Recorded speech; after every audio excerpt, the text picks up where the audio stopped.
Welcome. This, in case you haven't heard, this is some of Carly's family. I know it's her mother and her grandmother and her twin sister, Kylie, and two of her best friends that happen to be sisters. And they live in California, and they came to say, we love you, Carly. We want to know what you're doing. So when other people are wondering what their young people are doing on Saturday evening, you can say, well, hey, we got that handled. Your kids might be over there talking about pass, but my child is in church, and this is our little... Wasn't that funny? It was not that funny. I'm a minister, but I have children, so I know what the rules are. So I say that, and thank you for being here. Whatever brought you here today, we welcome your presence. We see you, we know who you are, and you are definitely in the right place at the right time. That being said, let's get this party started. And I am going to start out by giving you the topic, which is Mirror, Mirror on the Wall. Who's the fairest of them all? It's an interesting thing. You take any child, a small child, and the first time they look into a handheld mirror and you point and say, that's you. They look, and then they'll start to move their hands, and they'll start to see if the image in the mirror is keeping track with what they're doing. And they'll do this in a handheld mirror, and they will find such delight when they discover that that in the mirror is doing everything they do, until they get the consciousness to realize that they are the face in the mirror. Well, here's the other piece about it. As they get a little older, once they get in front of a full-length mirror, I remember as a little girl being in front of a full-length mirror, and there's something I have always done. My mother pointed it out to me many years later. Whenever I would put on some new clothes, I would get in the mirror, baby, and I would start dancing. And, oh, I was a finger popper. When I was 6, and my mother said, you never lost that, whatever it is. And what I realized many years later, that my desire to dance in the mirror was a reflection of always wanting to wear garments that moved with me and not against me. Because it's real easy for you to wear something that's tugging and pulling, and you know, you see people do this all the time when they have on something that's either too small or it's itchy or they're uncomfortable in it. So I have a policy now. I put it on and I break out a little old school move, and if hey, ain't that funny now? If I can't move in it, that's not the garment for me. I immediately say, no, I can't wear this. So Mirror, Mirror on the Wall is about looking in that handheld mirror and seeing your pure reflection. I remember as a child looking in that mirror and seeing, you know, wow. And I had this little scar from when I was 2 years old. And when I was younger, it was much more pronounced because my face was much smaller. And I would look in that mirror, and then I would just take me in, and I'd make faces and, you know, do all the things that you do in a mirror. Well, as I got older, and you go away to school, and people start teasing you about things, and they teased me because I had full lips. So I would get in the mirror, and I would do this. And I figure out how I could hold my mouth so my lips wouldn't look so full. Then I would get in the mirror, and again, listening at the external voices, on the side of the mirror, I would look at, well, my nose is so large. By the time I was in my teens, as most of us young ladies know, girls get in the mirror and they start playing with their hair, and then they start getting the look of their favorite movie star. Well, she did this in the picture, so I'm going to do that too. And we start developing this personality and this relationship with the mirror, but all around the edge of this mirror are those messages that are being projected at us from other people that we allow to stand around the edge of the mirror. There comes a point further down the road where if your self-esteem isn't reinforced at home, you get where you look in the mirror and you don't see anything to be proud of. You start picking everything apart. Many of us will say, oh, I hate these freckles. Oh, I hate my hairline. Oh, I hate my eyebrows. I hate. And that's because of all that stuff on the outside of the mirror. As we mature and we become more consciously aware of who we are, we go out into the world. And this happens, I believe, to most of us as adults. We will do something or say something that causes us to look in the mirror and feel shame. It may be shameful about a lie we've told, shameful about someone's feelings we've hurt, shameful about something. And again, that's that world mirroring back to us. Well, what I realize is the healthy thing to do is, as you mature, to expand your mirror and realize that you can control what you see in the mirror. That shame and blame, it doesn't serve you. Let it go. Don't ignore it when you see it in the mirror. There have been those moments in my life when I've looked in the mirror and I have wanted to cry, or I've not been happy with either my station in life, my relationship in life, or something that I had done. And the tendency is to look in that mirror and justify the behavior. Well, if it's something that causes you to feel shame, blame, or other than or less than perfect, look in the mirror and say, you know what? And God loves me anyway, and today I get to do something different. Because the power is in knowing that, as it says in the Science of Mind textbook by Ernest Holmes, there's nothing either good or bad, but things making it so. It's good and bad based on what you call it. That's all it is. We have this notion that there's some good and bad. Well, the mind is acted upon by our thoughts. In this way, thoughts become the law of our lives. What we outwardly are and what we are to become depends upon what we are thinking. Most of our inner processes of our thoughts have been unconscious, but when we understand the law, we learn to consciously embody what we wish and think of this only, and then we are drawn silently toward it. See, a lot of what you see in that mirror is unconscious. Some of that guilt, shame, not being good enough, not being pretty enough, not being smart enough, not being the urge. I'm not smart enough, I'm not thinner enough, I'm not richer enough. Whatever the urges are, we look in the mirror and we see them. But all of the power is in the mind, because everything starts in thought. Now, you don't have to control your thoughts, but the secret is not let your thoughts control you. That's the catch-22. Oh, you don't have to, like, a river doesn't control the flow of water, but it guides the flow of water. There's a difference. It guides it in the direction that it wants to go.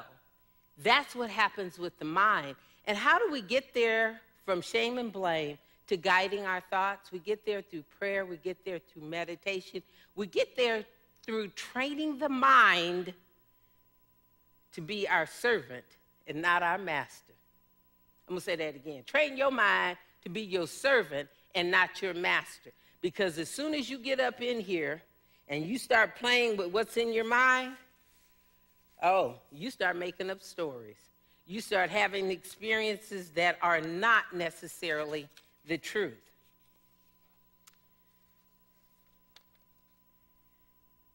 There's this word that's being used now, and it's being used all the time, everywhere.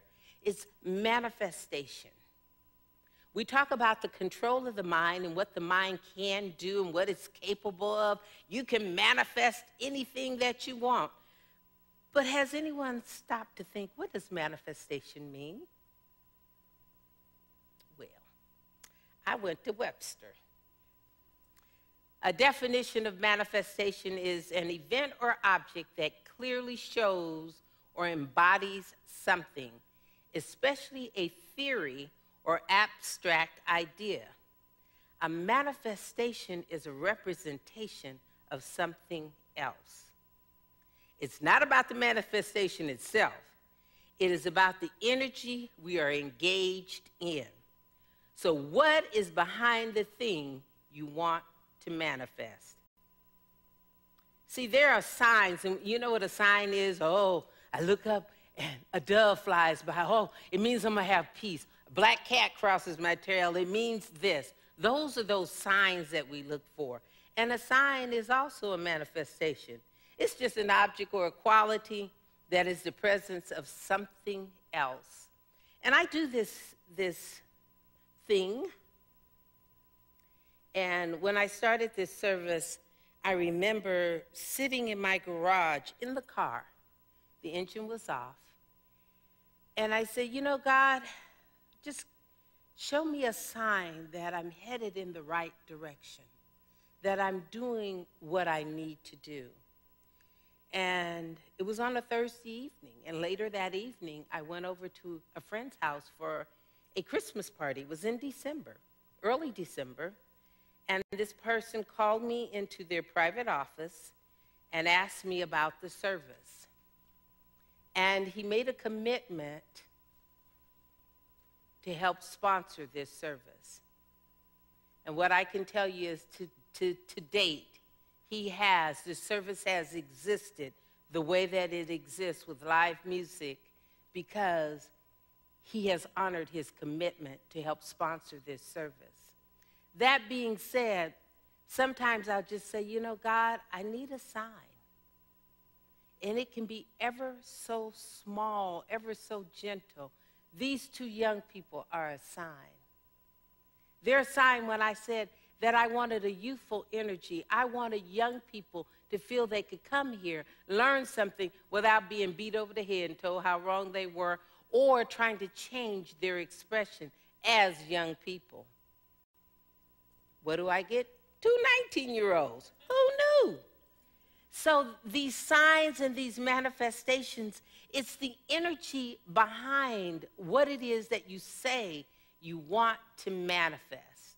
So when you look in the mirror, that reflection, as you expand your mirror to include all of life, you begin to realize that when you smile, the world smiles back at you. And when you growl, the world growls back at you. It truly is a mirror. Everything that any of us send out at any given time always comes back. That's the law. It's like gravity. It works whether you believe it or not. Whatever you send out, and this messed me up when I realized it. Are you aware that every thought that has ever been thought is still floating out there in the ethers? Because what this is, this thing we call life, it's a cosmic bank, meaning we put things in and we take things out. It acts as that mirror. And when we put them in collectively, meaning when we all lift our voices, it multiplies. Unlike the bank Wells Fargo. When you put something in there, you're going to get 2%. But in the bank of life, when you put something in and we collectively put our positive energy into this bank, it magnifies. When we look into that mirror and we send out a smile, it has a rippling effect. It magnifies. Now, to further illustrate this, it's kind of like when you have one voice, it's clear and it's powerful. But when you add a number of voices to that, it magnifies, amplifies, and deepens the tonal quality. It deepens the experience. That's how life is. Now, here's the thing about manifesting. I love it when people say, well, I need to manifest more prosperity. It all starts in consciousness. You can't manifest what you don't have a consciousness of receiving. Or people say, well, I want someone to love me. I want a mate. Really? All your behaviors is like hanging garlic around your neck, like you're trying to ward something off. You don't smile. You're critical of yourself. You're critical of everyone else. The world's going to mirror that back to you. And here is the thing. There's a word they use in the insurance industry, and it talks about, well, you have a liability. Let me make it real simple. Whenever you see the word liability, it means responsibility. You are responsible for what you send out into the ether, and you are responsible in the sense that it's going to mirror it and sometimes amplify it and send it back to you. So in this thing called religious science, one of the things that we agree that we want to amplify is peace and love and a world without borders and harmony and coexistence with everyone and everything. But this also means that we have to look out into the mirror with clear new eyes.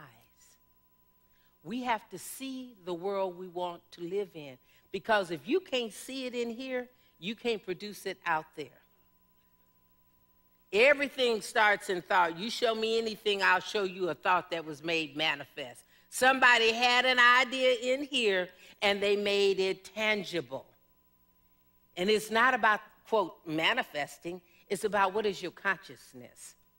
What is your intention? I was recently in Canada. I was in a workshop. And the workshop was about diversity within Centers for Spiritual Living. And my response was, it's easy. Well, we're working on that. I said, see, that's the problem. Set your intention. When you put your attention on your intention, it occurs, whatever it is.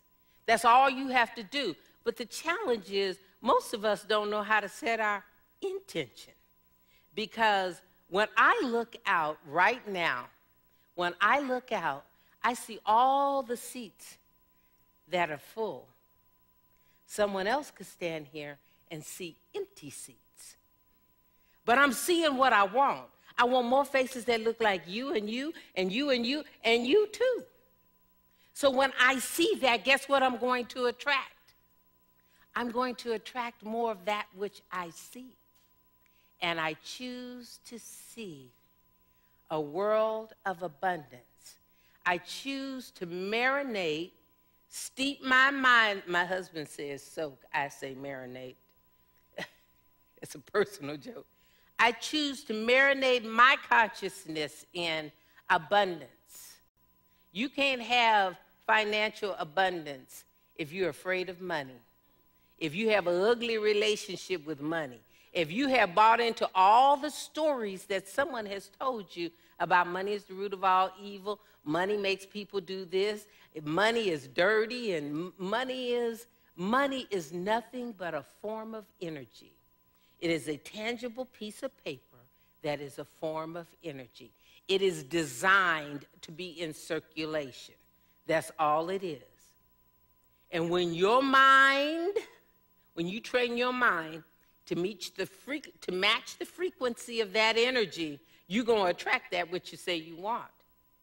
But as long as you have a conversation going on back here that says, I don't deserve, therefore I need to give it away, I can't earn it, I can't do whatever, you can't have it because you have talked yourself out of it.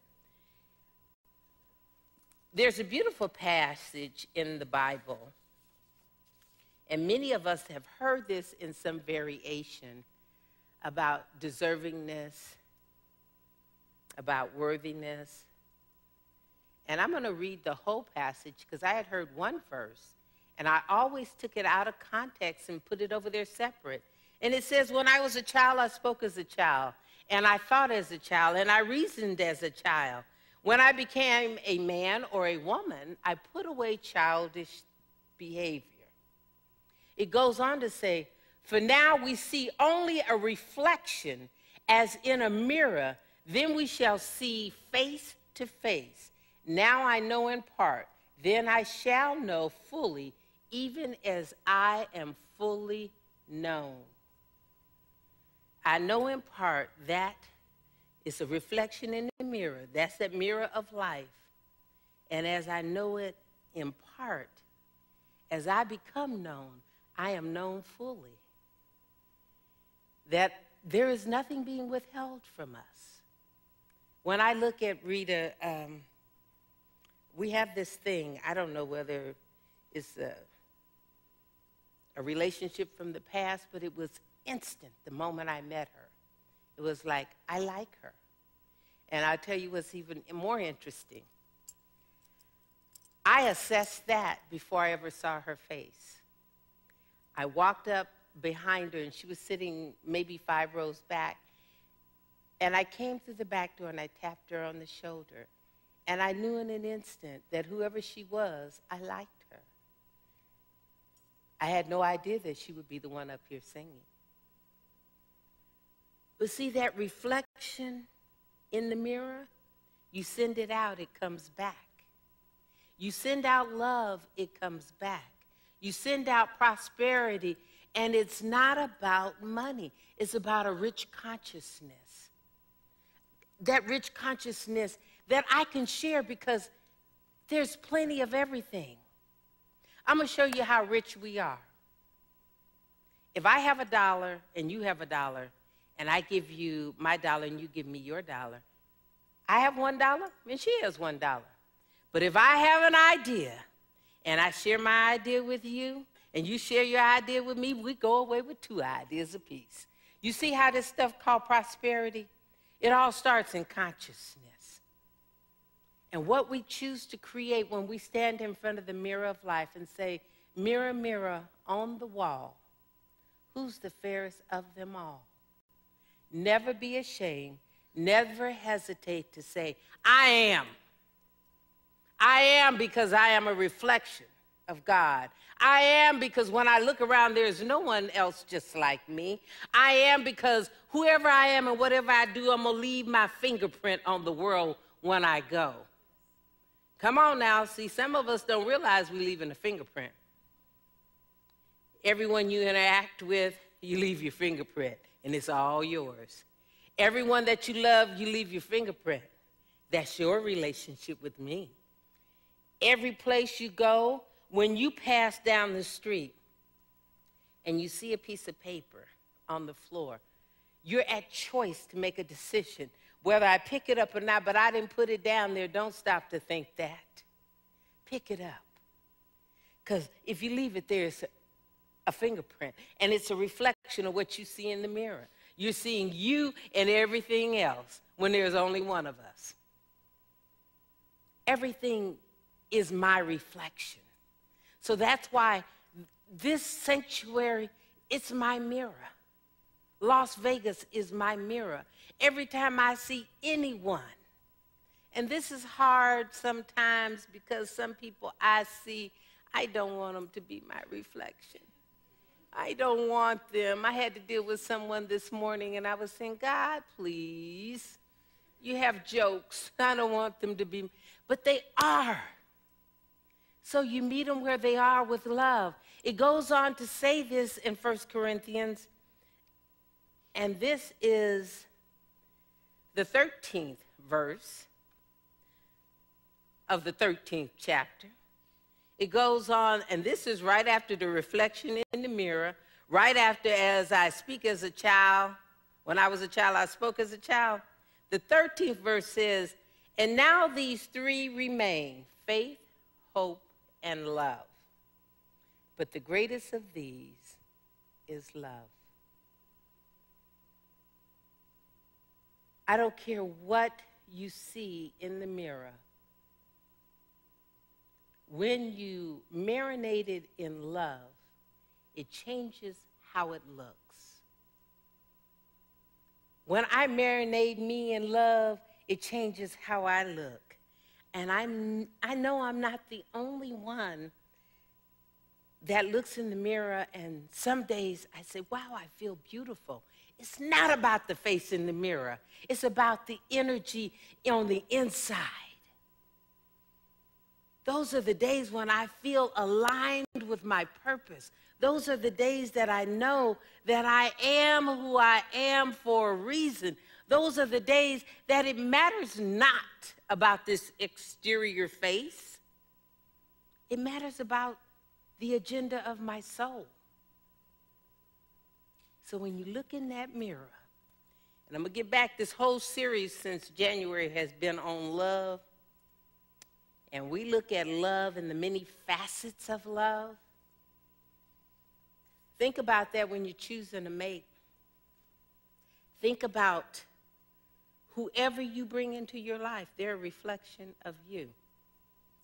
And I know that's a scary thought for some of us. It's like, what was I thinking? But here is the piece. They reflected some piece in you that needed the lesson. And those are our divine teachers. You show me anyone that's in your life, I'll show you an opportunity and a teacher that you've had. A teacher that came, that was here to further the agenda of your soul. They were here to take you inside. And it's from this place that you're living and having your expression right now. All of those folks that we want to label them something as, well, I don't know, what was I thinking? It matters not. They came with a message. What you're supposed to think is, I got the message so I don't have to have that lesson again. Because believe me, if you don't get the lesson, you will get a new teacher. The lesson don't go away. God is real strict. God don't give you a bypass. You don't just say, well, I'm going to go away and I'm not going to indulge in this. You can go away and not be involved for 7, 8, 10, 20 years. If you don't learn the lesson, 20 years down the road, here comes a new teacher with the same old textbook. And you're like, this is where we don't want to be responsible. How does this always happen to me? Because life is a mirror. What you send out is what you're going to bring back. So this is what I'm going to ask y'all to pick a partner.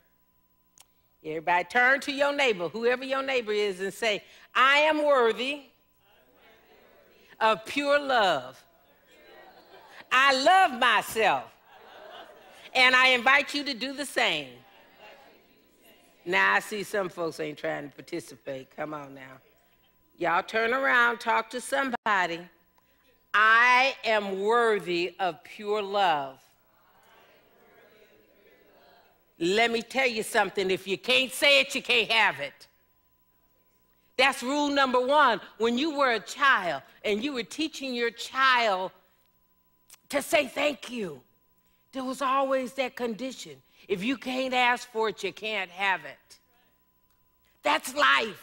That's the mirror you're looking in. Speak up for what you want. You cannot stand back and just assume that there's some God in the sky that's going to give it to you. You have to petition by using the power. There is word. It says, thank you, sweetie. I love my children. In Isaiah 55:11, the 11th verse says, I send my word out to do that thing which I commanded to do, knowing it does not return void. There is power in the word. That's why I said everything that has ever been thought, everything that has ever been said is still floating in the universe. And we that come here on a Saturday afternoon to have a spiritual opportunity, we have a responsibility to know this so that we go out and we speak words that are uplifting. Uplifting for us and for everyone else within the sound of our voice. When you go out and be love, don't focus on the folks that are mad at the world. That's not where your opportunity is.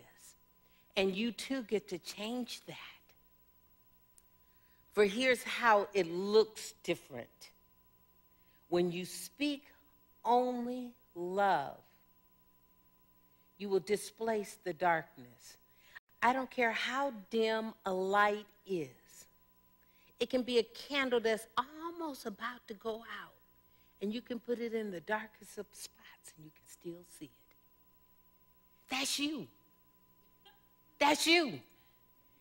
You can walk in. Don't buy into this whole thing, there is not enough. Because here's what I know about this economy that we call life. And again, this is another one of those mirrors out here. Oh. Soon as you hear that, walk away. Step off, as they say, step off, because that ain't got nothing to do with you. Because this is what I know. The economy plays musical chairs with us. The same folks that drove the price of these houses up in Las Vegas are the same ones that drove them down. And you guys played musical chairs as children, right? And you start out, everyone has a chair, and you go around, and they come and they pull one out, and then you're bumping butts to find the chair, and it gets really brutal when it gets down to 3 people and 2 chairs. Oh, they're pulling arms and legs. That's what the economy does. When you buy into the there's not enough, what I can tell you is look out there at the trees. They're producing as many leaves as they ever have. Ain't nobody never told them trees that there's not enough. Oh, well, we can't grow too many leaves this year. You know we're in a recession. It sounds silly, but there's balance in nature. Nature is mirroring that back to us. There's as many days of sunshine in Las Vegas as there ever was. There's as much snow in Alaska as there ever was. Much rain in Seattle, guess me, I know, I was just there. As much rain in Seattle as there ever was. There is no shortage of anything. What there is a lack of support, of a consciousness of what you say you want. Practice asking for what you want.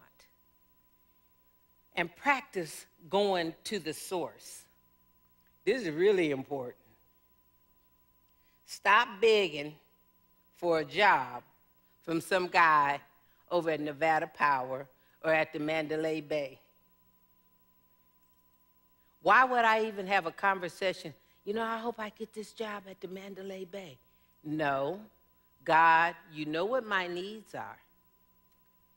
I'm going straight to the source. I cut out the middleman a long time ago. Long time ago.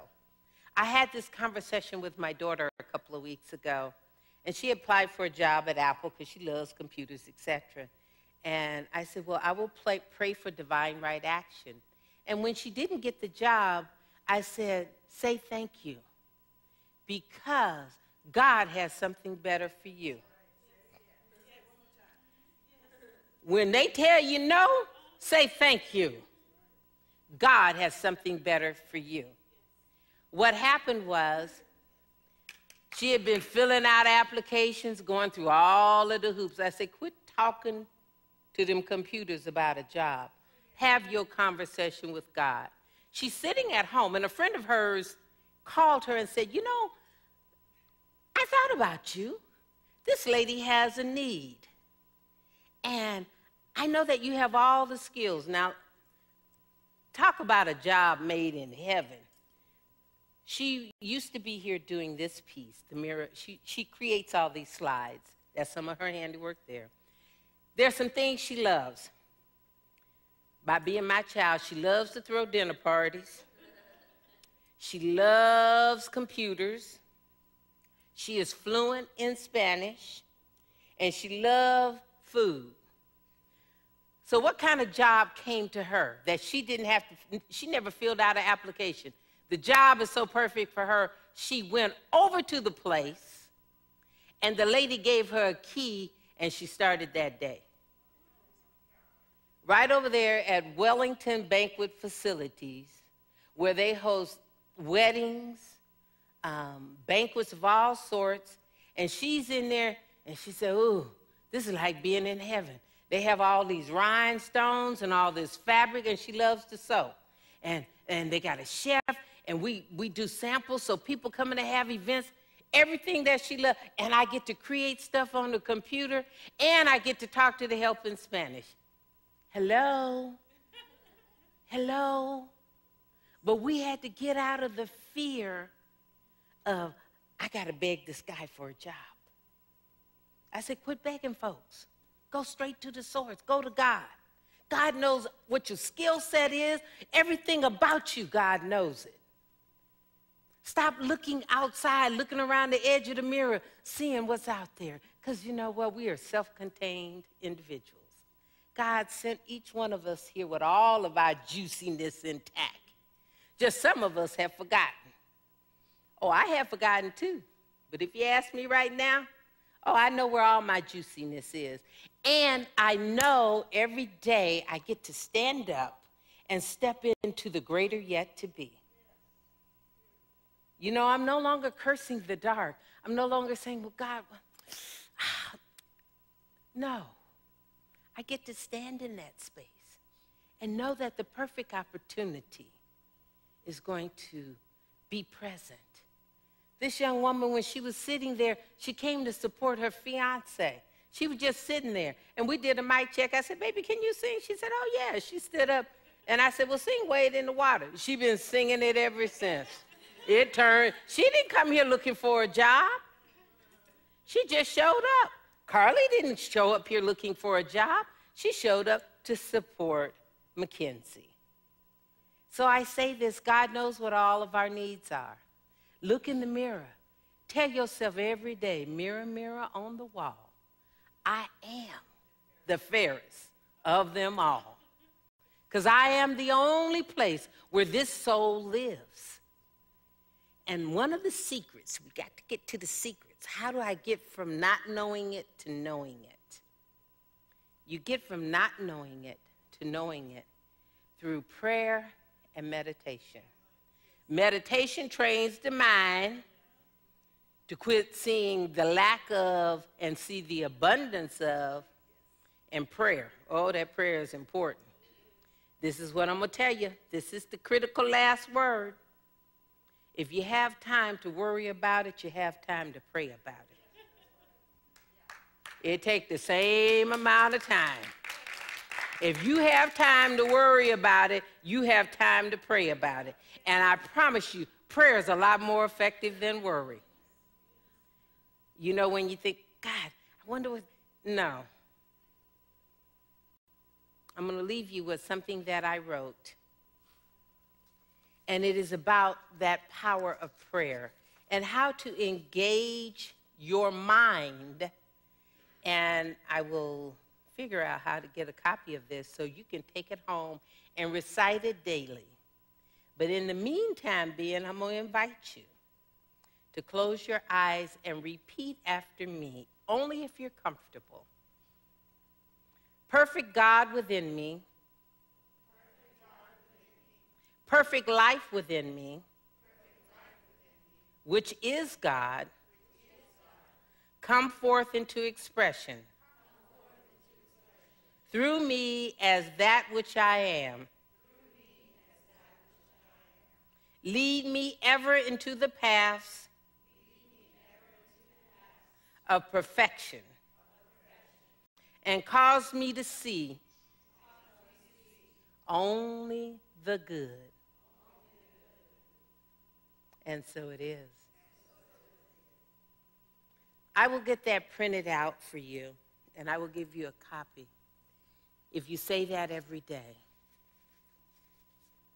you will set an intention to know and remember that there is only one life.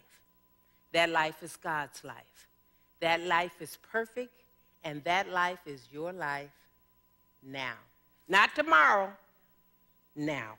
Because all of the power of who you are is in the now.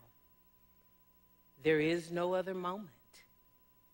And everyone and everything you see will reflect the mirror on the wall.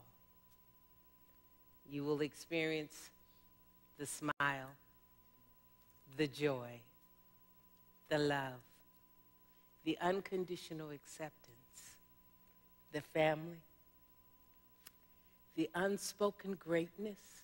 You will experience it when you just believe that who you are is the difference.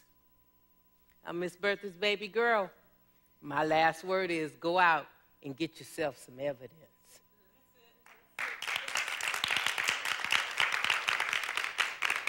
So, Lord, I left the Baptist church, but I think I went back for a visit today. I'm going to invite this wonderful group we call Soul to Soul. And we're going to go into a prayerful state. And my dear beloved spiritual son, Mackenzie, is going to lead us into that place where we experience God up close and in person.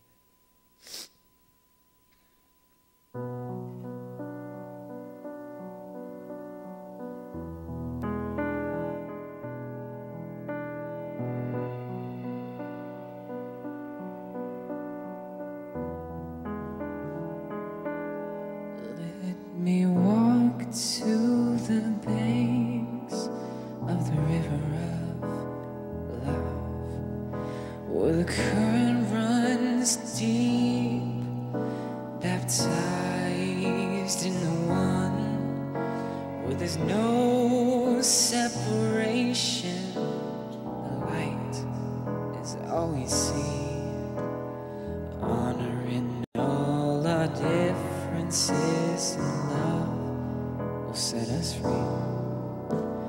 Mother, Father, God, there's a healing going on. Mother, Father, God, there's a healing going on. Mother, Father, God, there's a healing going on. I said, oh, you rock my soul. I said, oh, you rock my soul. It is the rocking of this soul where I experience God up close and in person. For what I know is the innermost God and the outermost God are one and the same. I recognize God in every breath. I recognize God conspiring to create, to demonstrate, to amplify and magnify goodness, divine intelligence, abundance, prosperity, creativity, love, compassion, in, through, and as everything. From the animal kingdom to the plant kingdom to the human race, there is God. For God is that eternal, ever-loving source and force. Oh, and I see myself as one with this presence. For I know that the mirror on the wall is a reflection of God. All of the goodness, all of the juiciness, all of the love that I am is a reflection of the one divine living God. So I go within to the seat of my soul and I recline and rock in the truth. The God always moves in, through, and as me, speaking through my mouth and loving through my heart. For the DNA that is coursing through my veins is the DNA of God itself. So I can declare, decree it, and know it to be true right now, that each one of us is the perfect expression of God. That the mirror on the wall is a reflection of our thoughts, and we think only the very best. We know that we are always at choice, and the choice is good and very good. I know that perfect health moves through each one, that perfect divine intelligence is amplified through each one present, And I know that that creative process that is God is made manifest through each one of us. And that our fingerprints that we leave on this planet, that we leave on every relationship, that we leave on everything that we touch, is done so from a place of faith and love. And when I was a child, I spoke as a child. But now that I am, I speak from that powerful place of knowing that I am God's beloved child in whom God is well pleased. I am so grateful to know that God just desires and speaks and chooses only the very best for each one of us. So I take all of this goodness, I pile it high, press it down, shake it together, knowing that God has got this. God has everything that I've ever needed, ever wanted. It is in the love of God. And I gently release it unto a law that only knows to say yes. Yes, I am that I am. Knowing God has gone before me and made the crooked ways straight, I release it, I let it go, and know it is so, and so it is.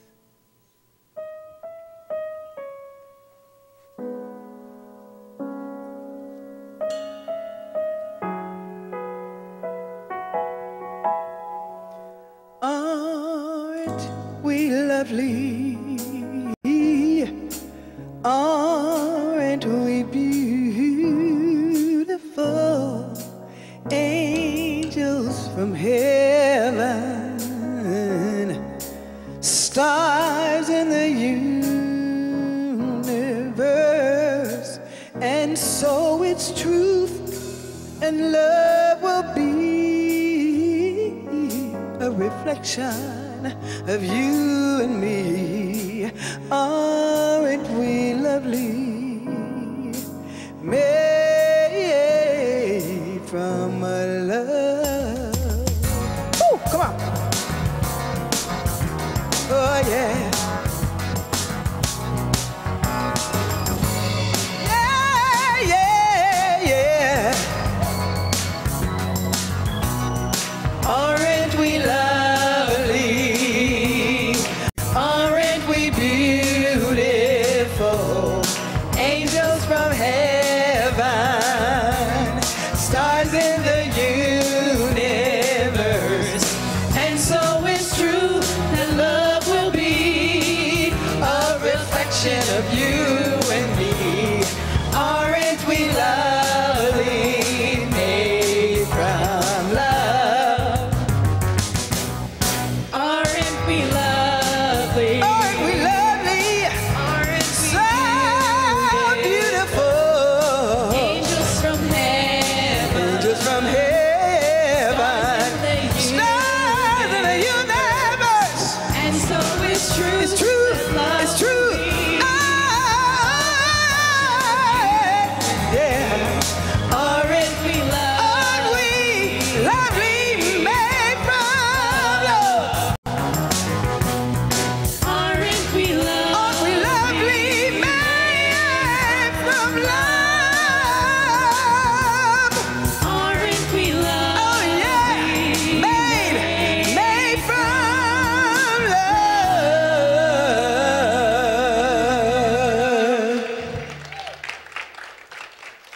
Please remain on your feet for just a second. There is someone that is an integral part of this service, and we don't see him much. And I ask you to stand for a reason. He arranged